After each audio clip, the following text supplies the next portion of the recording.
What's happening, guys? So we got a reverse diet update here. This one's going to be a lot more relevant to the common person. And I want to thank Vivyen again, because this is a hard thing for somebody to do, to go through this process and be open and vulnerable and show everybody, you know, when you make mistakes and when you slip up. That's a tough thing to do. And the fact that she's willing to put this out here like this it's a big deal, because I really think it can help a lot of people.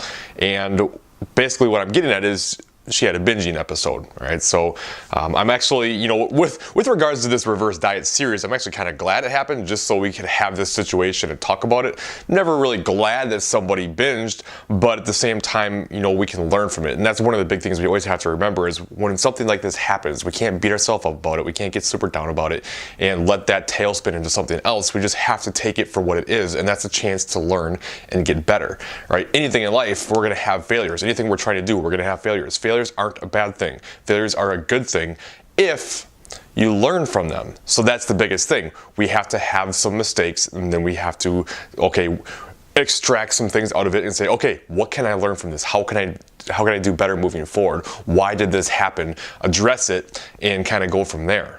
So one of the things that we talked about right off the bat was, okay, this is going to take time. Understand that you're not going to completely change everything about yourself within a couple weeks. So she was a little bit bummed, and I can understand why, but she was just feeling like, hey, I did so great the first 2 weeks. I had no feelings of cravings. I had no feelings of wanting to binge. And now they just kind of really came back and hit me. And I was like, hey, this is going to take time, and we have to understand that we can't just completely change everything right up front. It's going to take that repetition, it's going to take practice, and it's something that you're going to have to continue to work on.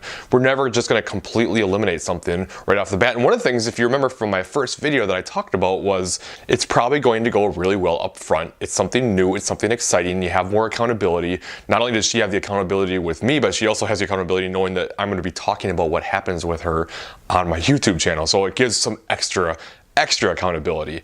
So it was only logical that in the beginning things are going to go pretty well. She's going to want to stay on track, she's going to want to do well. Eventually that is going to kind of fade, and we're going to start having some issues, and we're going to start kind of getting into real life, so to speak, and some of the problems are going to start arising. That's exactly what's happened here. Again, that's okay.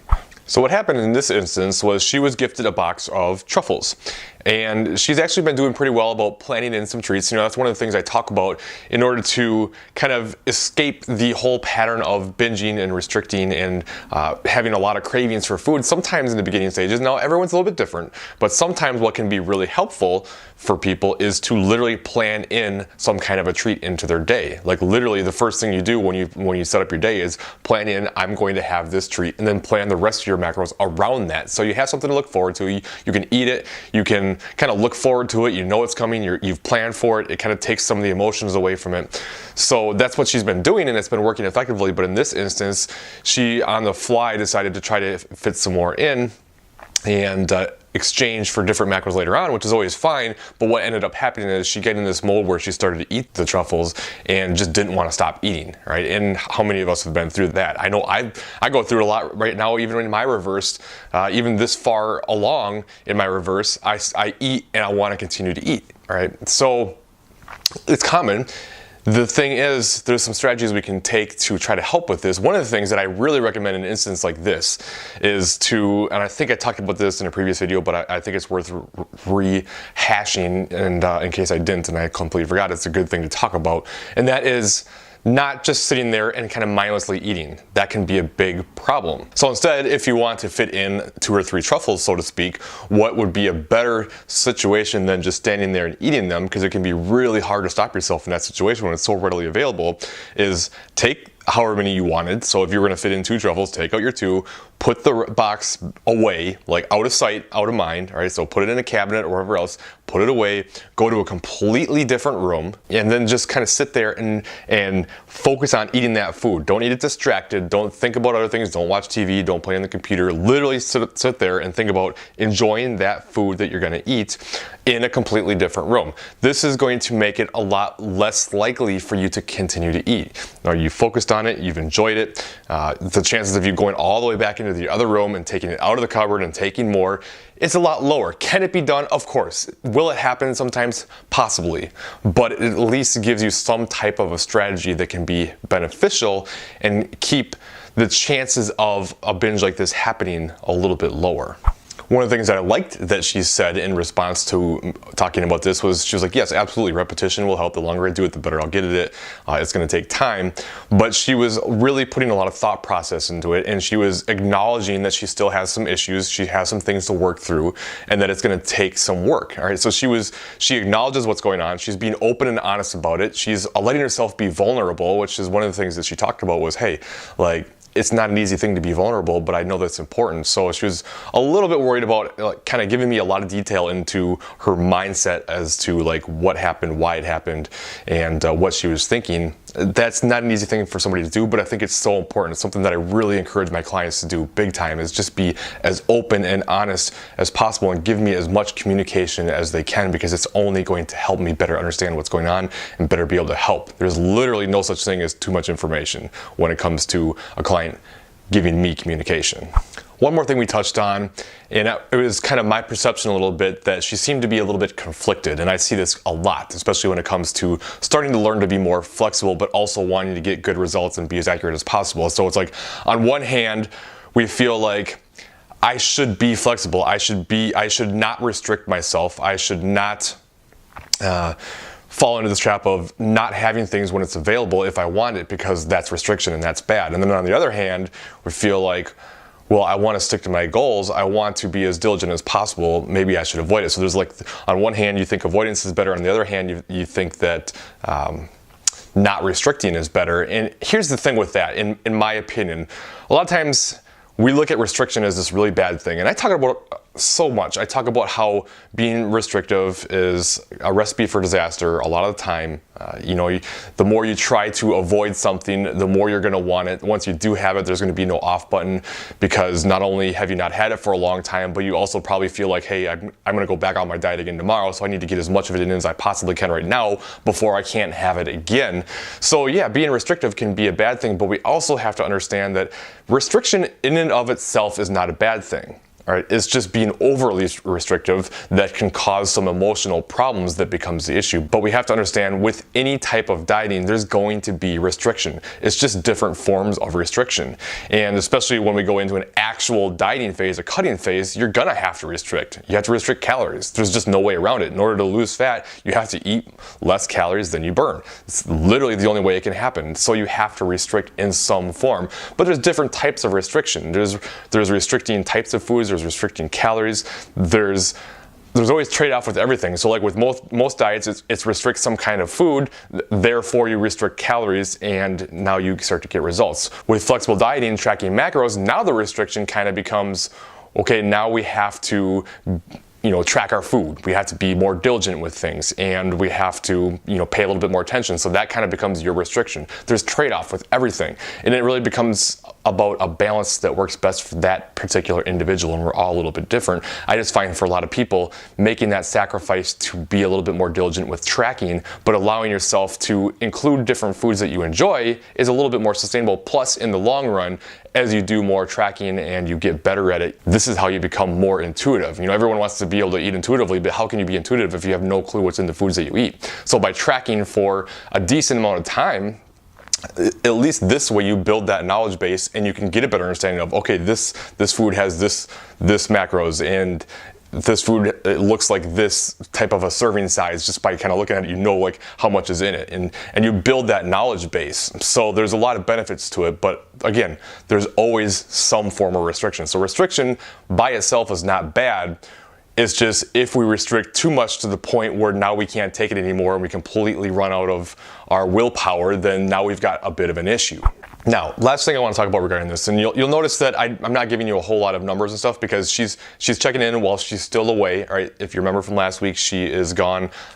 She's not in town. She's got this community thing that she's doing, so she's just kind of loosely tracking, trying to keep things in check here a little bit, and we won't be able to weigh or anything like that for a while, which at this point is probably a good thing with that binge. And I also found it interesting that she still tracked it. All right, most of the time we don't do that. If we start to kind of go off the rails, we say, screw it, I don't even want to know, so then we just go crazy, and then we have no idea where we're at least this way, I've got that data still, and it can be helpful to track while you're in the middle of it too, just because that can help stop you, because you realize you're going so far over. So there can be some benefits of it. But anyway, when we get into a situation like this, I think it's important that you know, we make a choice of how we want to do things and then be okay with it. Right? This is regarding like going on a vacation, maybe eating for Christmas Day that's coming up, or an anniversary, or some type of life situation. There's always choices, and none of them are necessarily good or bad, or nothing's technically right or wrong. It's just what you want. And the biggest thing, you have to be okay with that. Understanding that no matter what choice we make, there's always some form of consequence for it. So say, for instance, you decide that you're just going to YOLO it and eat as much as you want, and you don't care, you just want to enjoy the day, you want to stuff your face with all the goodies, and you're fine with that. I mean, that's fine. You can do that. You just have to understand the consequence now becomes you're going to gain some weight. It's just going to happen. You can't get away from that. So you can't make that decision and then get upset when you gain weight from it. You made that decision. Be okay with it. On the flip side, say you were like, okay, you know, I'm in a position where I just don't want to get off the rails. I want to keep the progress going. I want to stick to my macros. I want to make sure that I stay on top of things and not overdo it. That's okay too, but then you can't sit there and sulk and be mad and wish that you could eat more food and feel like you're restricted. No, you made that choice. Now the consequence becomes you don't get to enjoy the day as much, or you don't get to eat as much as you maybe want. Right? This is why I think there's usually a better balance of the two. I think it's a better approach to say, hey, I'm not going to restrict myself. I'm going to go ahead and enjoy things. I'm not necessarily going to track, but I'm just not going to overdo it. I'm not going to binge just for the sake of binging. I'm not going to binge just because I'm off plan, so to speak. You know, you're not going to just like eat until you're stuffed and then eat some more and then still eat on top of it. You know what I mean? Which is kind of the normal trend with somebody who doesn't have a really good relationship with food. There's hundreds of options. It's just whatever you decide to do, just be okay with it, stick to it, and just say, okay, this is it. I'm okay with it. It's my choice, and that's fine. And that really comes down to almost everything. Just being okay with what we choose to do is critical. I really think it makes a big difference. So overall, I'm actually pretty happy here. I'm very happy with how she's approaching things. She's taking the time to be open and honest. She's talking about it. She is not only talking about it, but she's reflecting on it, and she's saying, okay, here's what happened. Here's why I think it happened. Here's what I can maybe do better. You know, she's trying to put plans in place. She's actively thinking about it and addressing it, and that's how you get better, right? So like I said, you know, it just takes repetition. We can know something is logically true, so to speak. Just because we know it doesn't mean it's always going to happen. And especially if we have a long history of different patterns, sometimes you just haven't done it long enough. And that's kind of what I told her. I'm like, hey, you just haven't done it long enough yet. It would be irrational to think that after 2 weeks of hitting macros and being more flexible that you're going to have it mastered after a few years of binging tendencies. It's just not going to happen that way. Sometimes you just need more repetition. That's where we're at. She just needs more time. She needs to continue to learn from some of the mistakes and just kind of continue to let me into her headspace a little bit, and we'll continue to work on it. Things will continue to get better. I'm proud of her. You know, it's just one of those things like, we just got to keep going, not beat ourselves up about it, just learn from it and move forward. That's all we can do. So the only other thing would be to say, the other thing that I told her not to do was restrict to make up for it. That's a big mistake that a lot of people make. They have a binge and then they say, I need to restrict really hard to make up for that binge. Especially in a reverse diet, I think that's a big mistake. We're trying to improve metabolism here, and jumping your calories way up and then way down again is going into that yo-yo pattern, and it's messing up the metabolism and it's messing up your hormones and everything else. We don't want to do that. So just get back on point at that point. It'd be a little different if it was like, okay, I went 200 to 300 calories over. Okay, maybe we can eliminate 50 to 100 calories for the next few days and kind of rein it back in a little bit. But when you have an all-out binge, don't restrict, don't cut way short to try to make up for it. Just get back on plan and move forward. So anyway, hopefully that helped. I am going to do my own reverse diet on Monday. I'm a little bit behind, and I have a couple of videos saved up to release through that week because I'm not going to be I'm probably not going to be shooting any more videos next week during Christmas break while my mom is in town. Just gonna kind of enjoy the time with her and be with my family and enjoy the holiday season. But I will have some videos that will come out, and then we'll get back to the reverse diet series, both of them the following week. So any questions, please let me know. If I don't hear from you again, have a very Merry Christmas, and I will talk to you later.